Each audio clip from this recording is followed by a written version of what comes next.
Welcome to another video here in More Reporting. Today I want to show you how the system will calculate the FTE reduction quotient and how you do not have to take care of any of the calculations. So the first thing you need to do is make sure that in the covered period section, you enter all the payroll data. The icon where you do that is this one, and it says data, payroll data. You come in and enter the hours and what's paid. So the salary and the wage is for the salary reduction, but for the FTE, you need to have the hours. So make sure that you enter that. And then after that, you need to make sure that if this employee was fired for cause, for example, or resigned, you have this check here in place, as well as for if the person rejected the offer to restore hours, because this is going to affect the FTE.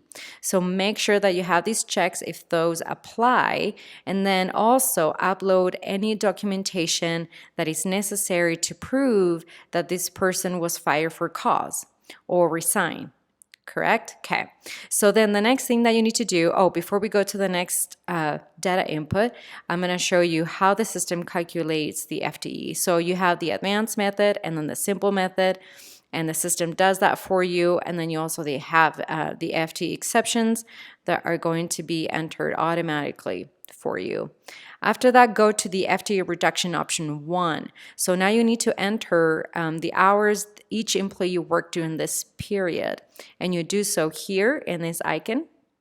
So let's go to the hourly. Here we have, I enter just the total at the end for the purpose of this exercise. And then you have the calculations for FTE with the advanced method and the simple method. And then you'll do the same with option 2. And the reason being is the system will automatically select which reference period is the most optimal for your client.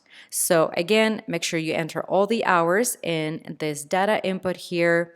And then here we have a few checks too. So if this person was unable to rehire, make sure you check that, or unable to replace, because that will affect the FTE.